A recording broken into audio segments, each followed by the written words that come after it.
You will never, I'm sorry to be blunt, but you will never build wealth if you keep making the exact same mistakes. This video hopefully is a wake up call for you. If you're trying to build wealth, but you find you keep struggling and you keep hitting a wall, you keep getting to a certain point and you can't go beyond it. So hopefully this video right here is a wake up call for you and help to get you beyond that, moving in the right direction. Today, I'm going to break down 7 different areas of wealth building myths, or not myths, but wealth building elements that keep you moving in the right direction. And if you don't have them correctly fixated in your mind, you will move backwards or not build wealth at all. So my name is Jason Ellinger. I'm the CEO of Taika Translations. I've been an investor for over 20 years now. And if you want to grow wealth, be financially free, create a financial independent life, like, subscribe, and follow this channel for more information about that, because I post information about this every single week to help people do just that. Wealth building is never done. I mean, okay, if you're dead, it's done. But barring being dead, it's never done. You continue to make those steps towards building wealth throughout your entire lifetime. And that's in a lot of different areas. So without further ado, let's get into it. The first thing, chasing the woman in the red dress. And that is chasing quick money. Chasing quick money or quick deals. Things that promise the world and end up empty as a turtle shell in the hot Texas sun in the middle of the desert. Empty and kind of crunchy.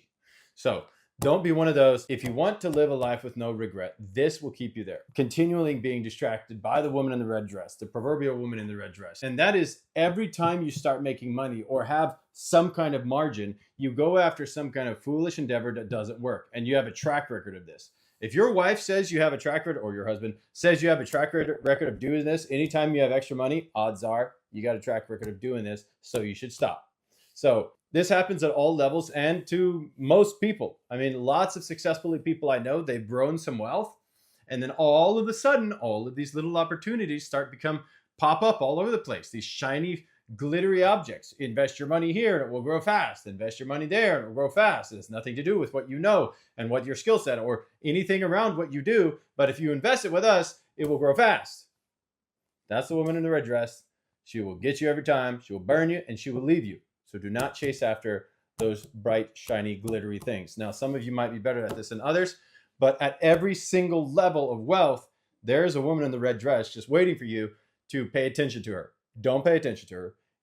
Build discipline in your life to commit to the thing that you do and do it well and stay focused on it. So what are some of the valuable skills that you need to make sure that you don't get distracted by the woman in the red dress? All right. So one of the main things you need to have well practiced and just have peace with, and so many people don't, is developing a very powerful contentment with what you have while you work on the big thing.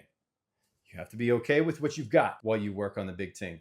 Then budgeting so that you have margin, living on less than you make so that you can focus on the thing that you're building. And then having the discipline to dream big and then acting big, taking massive action towards that dream for a really long time until it works. So what did I just say? What are the 3 things inside of this thing to help you stay away from the woman in the red dress? 1, be content with what you got and where you are so that you can get to the next level. 2, budget so you have margin in your life and in your finances. Make sure that there's something left over at the end of the month. Don't let it be the other way. It should be that there's money left over at the end of the month, not month left over at the end of the money. Got that? You hopefully got that. All right. And then the discipline to dream big and then take the massive action on the big dream thing for a long time until it works. With this exception, Winston Churchill said, never give in, except to convictions of honor and good sense. If it makes good sense for you to stop, because, well, the thing is a failure. The product is a failure. Henry Cloud said, great leaders know the principle of when something needs to end. When it needs to end, when it needs to die, when it's dead and long been dead, but it's still in your life, it needs to be cut off. Okay, so there is a time to cut something out of your life if it's killing your dream or killing your ability to get to the dream. And these 3 things help you to keep from being distracted by the woman in the red dress, which is quick money, fast things, growth things here and there and everywhere that people promise is going to work and they never do. So only invest in things that have track records in that case. There's one more thing here. in keeping yourself from being distracted from the woman in the red dress. That's very important. And that is the paradox principle. And it's this, it's you have to maintain the ability to be ruthlessly disciplined with acknowledging what is true and real in your life. And then never lose the discipline to understand that in the end, you will see through the fog and you will persevere. However, ruthlessly being disciplined with yourself about the current reality. You may weigh 300 pounds and you may be sitting on the couch and be like, man, there's no way I can get up off this couch and lose this weight. Well, there is. But the harsh reality is that you're 300 pounds and it's going to be hard. And that's reality. But if you get up and you walk, just start walking for 1 mile, a single mile, every single day for 6 months. You know what's going to happen? You're going to get some muscles. You're going to get some fluids flowing, probably going to drop a few pounds, and you're probably going to feel a lot better. So if that's the reality that you're facing, or if you're financially fat, financially out of shape, that may be the reality that you're facing. But what do? We address the reality, and then we build a plan forwards. But we do address that we are in this reality. And we look forwards with the hope that one day in the future, and we're going to maintain that discipline, that we will persevere, and that this will be a defining moment of our life. But it's going to take a while. But you have to be able to commit to that process. And these things help you to keep from getting distracted by the shiny thing, the next amazing thing, the next thing that's going to make you lose weight fast without having to do anything, or get a pile of money without having to wait or do any work or invest or really truly invest and toil over the numbers so you make sure that you make the right decision. No, it's going to be difficult. The current reality is probably not the reality that you want. The reality in the future is possible.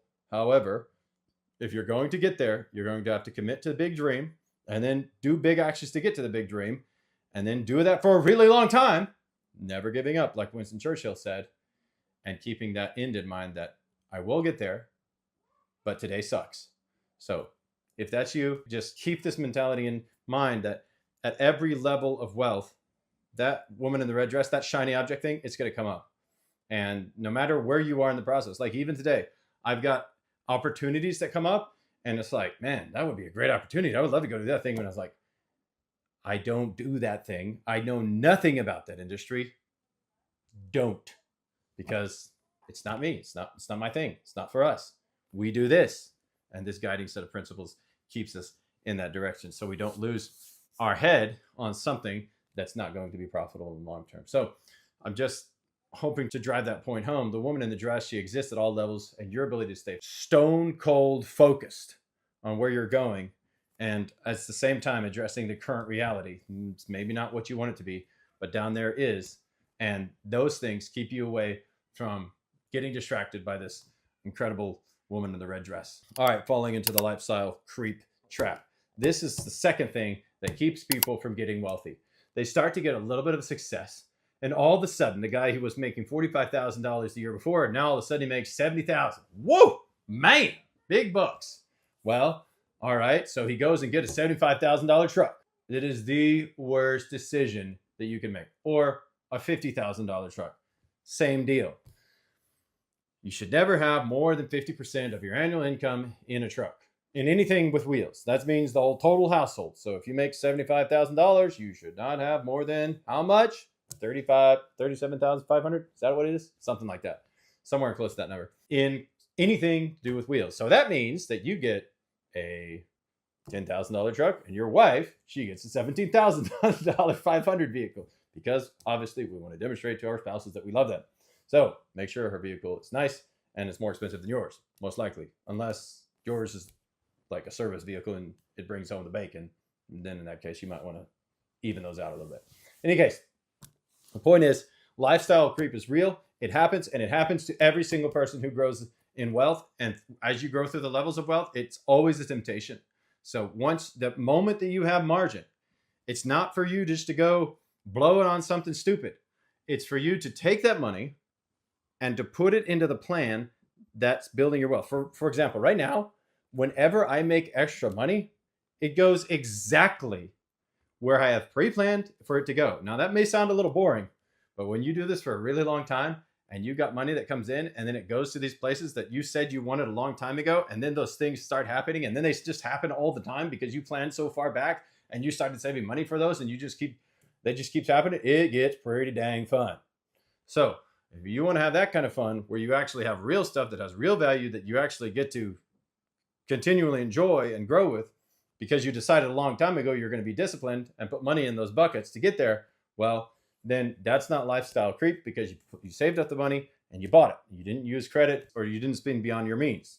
You invested, you saved, you give, and you allocate a specific amount of money from those margins that you create in your budget for your specific intentional lifestyle enhancements. So maybe that's a trip you want to take to Europe or Asia or something. Or maybe it's a bigger, better truck or tractor or I don't know. You have expensive things that you like that you just choose. But anyways, if there's things that in your life that you intentionally want to spend money on, that's fine, as long as you've spent money on the plan to build the wealth in all the other areas first. So you paid off your debt, you're paying off your mortgage early, and you don't have any other consumer debt, and you're kind of working your way up. Then that lifestyle creep is an intentional thing. It's not creeping. It's actually an intentional bucket that you put money in because you deserve it, because actually you've taken care of all the other fronts. So lifestyle creep happens. Don't fall into the trap where you just accidentally end up upside down on an $80,000 truck. It's a terrible plan and you will lose your butt. Don't try to look rich. Focus on being rich. Raise your standard of living, and you will inevitably raise your standard of life. So if you create value for yourself or the people around you in your life, and for the people around them, their lives, and in your business and all the people in their lives, if you create value, you will inevitably grow in your wealth, because you have created more value, which is valuable. So it creates more value and it continues growing. This is kind of an exponential effect over time, which is really, really cool. But you have to start where you are and go upwards. But don't let lifestyle creep get into your head to where you created a little margin. Now you feel like a big shot, and now you're going to go buy that big thing that's way too expensive for the current position you're in. Be intentional about the position you're in with the wealth that you've got. Make sure the money is allocated specifically and percentage wise towards each of the wealth building areas: saving, spending, investing, giving, and lifestyle. And that you actually are growing each of those as proportion to what the period of your life demands in that area. So hopefully that wasn't confusing. If it is confusing, just ask me in the comments. I'll answer. All right, so this is the third one. People ignore their mindset. Now, this is a big one. What you believe about money matters a lot. Okay, so if you think wealth is wrong or impossible or is some way evil, you will have none. You will subconsciously sabotage your own success. If you allow yourself to think that there's something negative or some kind of negative implications around having money or growing wealth, well, them rich people, they're so pious and they're so self-righteous and they're just greedy. Well, I'm sorry to tell you this, but maybe you don't know this, but a lot of rich people, they give more money in their lifetime than you and I will ever even see. So, I mean, I've done some wealth building over the years, and because of that, we've got a little around here, but nothing in there's always a mammoth of a wealth builder out there, and that you're just in awe of. And if you would hear how much those people give on an annual basis, you would be shocked. You'd be like, oh my gosh, that person, I mean, some of these people are like billions. They just give it. Like, I may never see that in my entire life, but they just do it in a year, multiple. And you're like, oh my gosh. I mean, that's more than some countries' budgets in some places. So money takes on the characteristic of its owner. So having the right mindset about money and about wealth is completely critical. You have to start in this area by being willing to understand that your belief might not be fully true. There are some things that I believe now that 15 years ago, I completely rejected the thought of. But I heard a great pastor, his name is Craig Groeschel, and he said about every 5 years, I revisit some of the critical truths that I believe to really evaluate it. Is this something that's absolutely fundamentally true, or is this some kind of, or is this a preference that I have that does not serve me well? Is this something that I learned along the way that really isn't true at all? And I think so many Christians get caught in this. Some of you Christians need to calm down a little bit. You're kind of oversaved, okay? And what I mean by that is, well, this is a hard one for the Christians out there. And I'm a Christian, by the way, and I believe in the Bible. And if you would classify me in the Christendom, you would say this guy's a conservative Christian. So that's who I am. But so many oversaved people, they say, well, you can't invest money because that is exacting usury. It's an old King James Version Bible. Interest, they say they says it means interest, but it actually means excessive interest on something. So, but when you get wealthy, you realize that everything that you have has value. So, for example, if you would rent out the toaster in your kitchen to your neighbor and charge them excessively to use your toaster, that would be usury.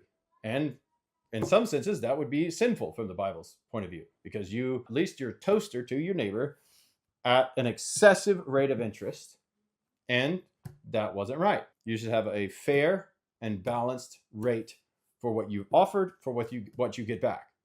But so many Christians I have seen say, well, if it says usury, it means any form of interest whatsoever, you cannot invest. Well, if you just read it word for word, maybe you could come to that conclusion, maybe.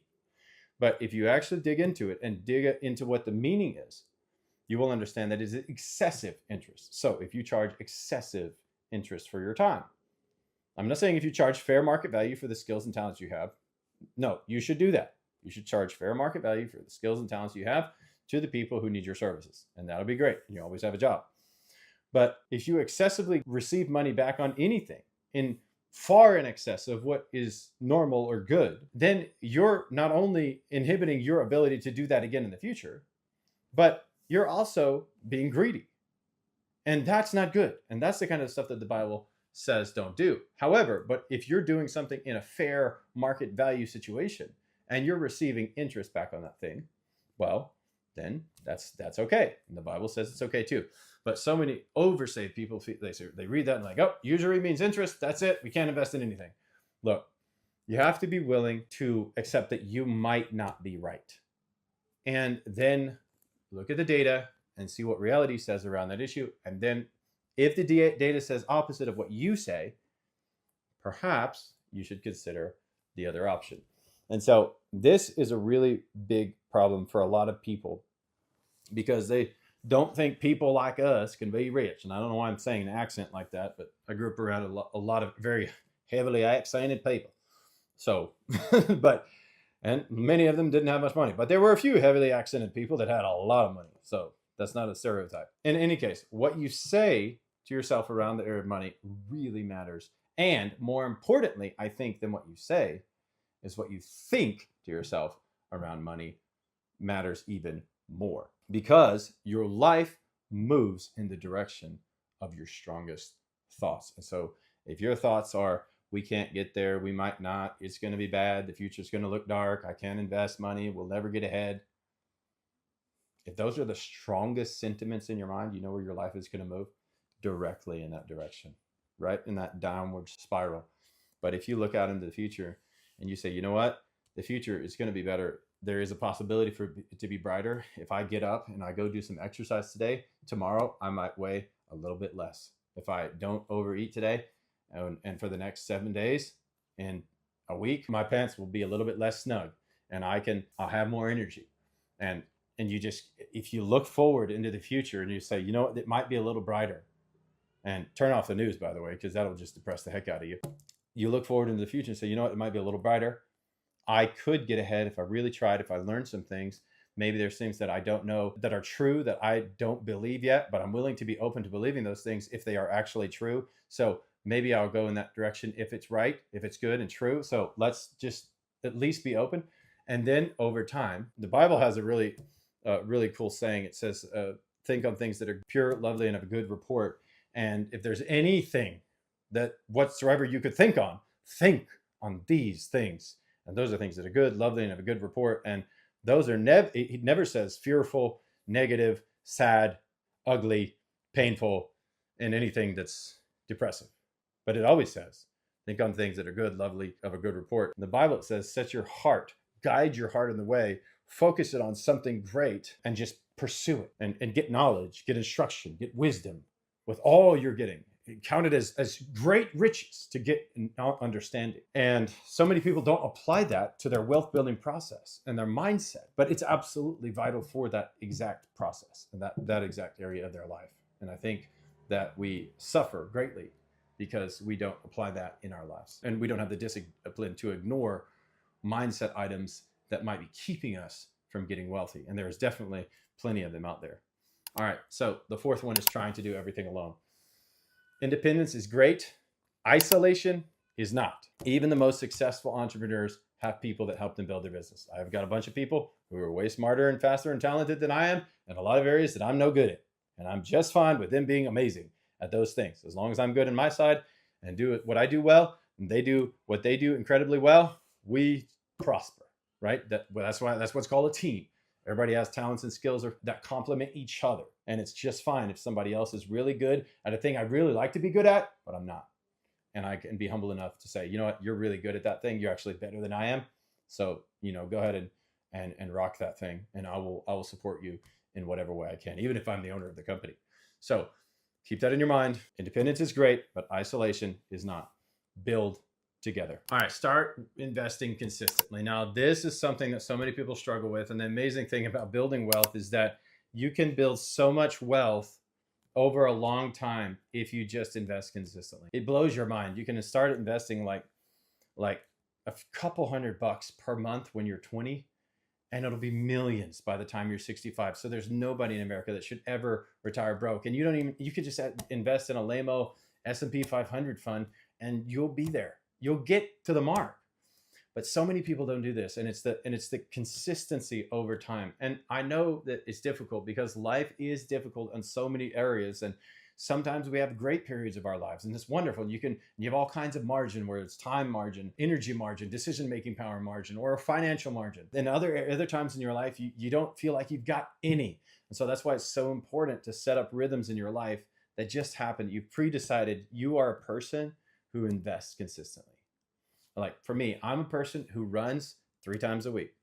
Okay, max minimum of 2, but my goal is 3 times a week.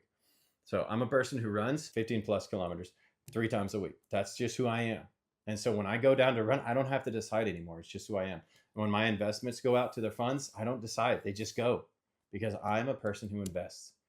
And barring all the information out there in the marketplace and the seasonal fear tactics of whatever media is trying to blow the politics in one direction or the other, it doesn't matter, because I'm a person who invests incrementally over the long period of time. That's who I am. Pre-decided that. I set up the systems that work, and it just goes on in my life and happens again and again and again. And by the way, I have to plan, because I know that those investments are going out. So I have to plan all the other areas of my life to make sure that when the time comes for the money to go there, that it's actually there. So invest consistently over time and put systems in place that allow that to happen. Don't be one of those who invests periodically as you feel like it and as you feel like the market is good to invest in. You will get burned. You will not outperform the market. You will underperform.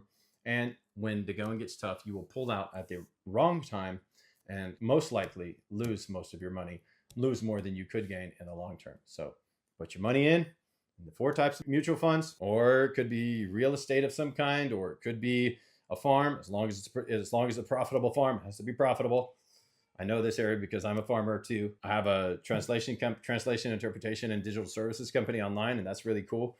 And the business consulting side. But I also have a farm, and I love farming. It's one of the things that I love the most in life. It's my hobby, and so I do that on the side and do all kind of little projects in that farming sector. But it has to be profitable. In order for it to stay in our life, it must be a plus. It can't be a drain on our cash. It has to be a positive venture. And believe me, I've gone through the negative, and then I had to get it into the positive or shut it down. I gave myself that ultimatum, right?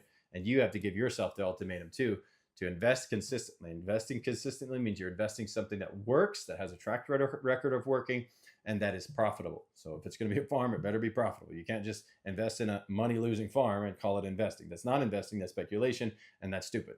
So don't do that. The safest type of investing is in mutual funds, and those are a very good place to put your long haul investments. Okay, this is not short term. This is the long term. Don't ever. I mean, if you're investing for less than 5 years, don't do it. If you're preferably 30, okay. If you're going to put money in anything, preferably you should, just it's going to be in there 30 years. You're going to be putting money in there 30 years or longer, because the longer the money that is there, the more compounding effects has over the long term.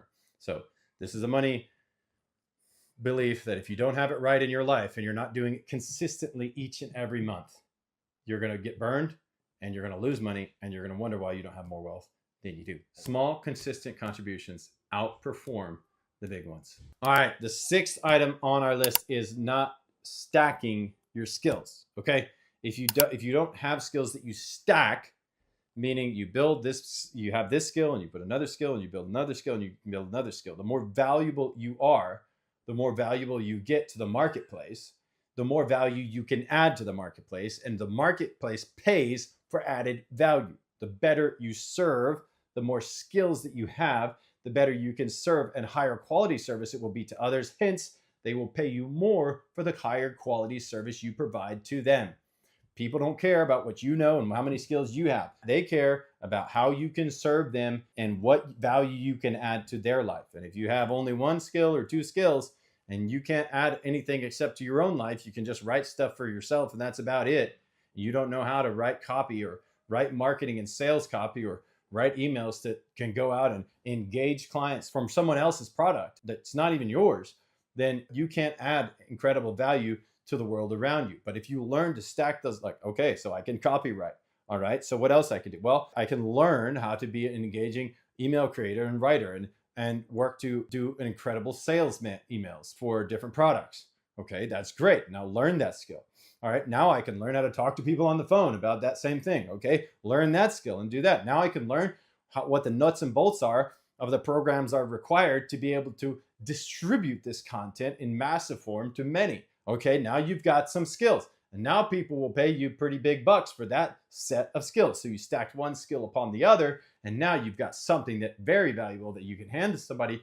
They will pay you for that and maybe even pay you commission for being able to get sales through that venue you're selling. So your ability to add value, because you now have stacked skills in your person that you can actually engage with the marketplace and add value there, it will pay you for that. So stack your skills. You must stack your skills. You need to learn how to stack your skills. If you're a leader, you need to learn how to build trust in your team. You need to learn how to communicate vision. You need to learn how to create vision and mission for your company. You need to learn how to have the discipline to be the chief reminding officer and just stack. There's thousands of skills that you need to master in order to be able to hold that position. And so if you want to be one of those people that hold that position, you need to learn what skills that those people have and then start mastering them. Just start practicing, mastering them. Practice them with your family, your colleagues, your team that you're currently working in. And over time, you will see an incredible result. The more skills, the better service to others, the more money you make. All right, this is a big one, and I don't think it's talked about it enough. And this is my final one for today. It's giving. People forget to give, and sometimes they just don't have margin to give. But this is not spoken about enough. There's a Jewish and biblical principle that talks about giving. It's the baseline that the Bible talks about giving is 10% of what you make. That's where you start.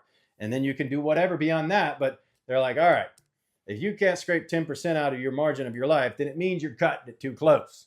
You need to create a little more value in the marketplace so that you can scrape that 10% out and be able to give it to someone somewhere. If you're not a churchgoer or you don't go to a temple, well, then you can just find somebody to give 10% to. I mean, there's people all over the place that have needs. Heck, pay somebody's phone bill or pay somebody's debt off or help somebody with a car repair. I mean, they're everywhere. There's needs for people are everywhere. But the Jews have the idea that when you give, you hold your hand like this and money can leave your hand, but it can also come back into your life, just symbolizing the fluidity of money, that it can come and go. You open like a pathway for money leaving you, but you also open that same conduit for it to return. Now that's in the Jewish realm of thinking, but in the Bible area of thinking, it's about gratitude, creating a spirit of gratefulness for all that you have been given, And that sets the tone. It puts you in a frame of mind saying, you know what, I'm so grateful for what I have, that I have extra that I can give to others. And now I can take what I've given to others and it can prosper in their life. In my personal opinion, I believe in God and I believe in Jesus, and I thank God and Jesus for the things that He's given me. And I maintain that posture, and out of gratitude, we're like, oh my gosh, God has given so much. So why don't we have that posture of being able to give to those needs around us? And God is a good God, and He's going to continue blessing us so we can maintain that posture. And so that's kind of my mentality around it. But nevertheless, there's a baseline that you should put in your life, I think, for everybody, no matter your position of faith, to where you are looking around. It helps you to keep an open mind to your environment, which is also a requirement for you to be able to grow wealth, because you have to be able to acknowledge and see what's going on around you. Put your phone down and actually scan the environment and see what the opportunities there are that might be around you. You might find you're the only one looking around and you're like, oh my gosh, there's a gaping opportunity over here. And everybody else is down here on their phones, just looking at their phones. You're like, hey, there's a freaking awesome opportunity. And nobody even hears you because they're just focused on something else. And you see the opportunity because you're actually focused on the people around you, because you're like, man, I want to help somebody because I got this 10% here and I need to give it to somebody. Who has a need? And you find somebody with a need and you help them. But while you're searching, you actually, hey, you know what? There's a thing over here that I could do a deal, and that might work. And then all of a sudden you've got a little side hobby that can turn into a business. So 10% is about having an outward perspective, being grateful to the one who has given you all things, and being a positive light on the world around you. And anytime you do that, you're opening the channels, the conduit for yourself to be able to grow in wealth and value to the community that you live in. So these are the 7 main areas that really and truly impact wealth and your ability to build it. And so if you want to build wealth, start here. If you would leave a few comments below, which ones you're great at. And at the same time, you could also put in here which ones that you struggle with. Or if you have a question around any of them, if I didn't explain it enough, please feel free to like, comment, and then subscribe, and then just say, hey, could you explain more about this? I'd love to hear your perspective on this, or just let me know and I will further enhance that with another video, or just answer you in the comment sections. So thanks for watching this video. If you want to learn more about growing wealth, being wealthy, and building long-term sustainable wealth, like and subscribe to this channel. I'll see you in the next video.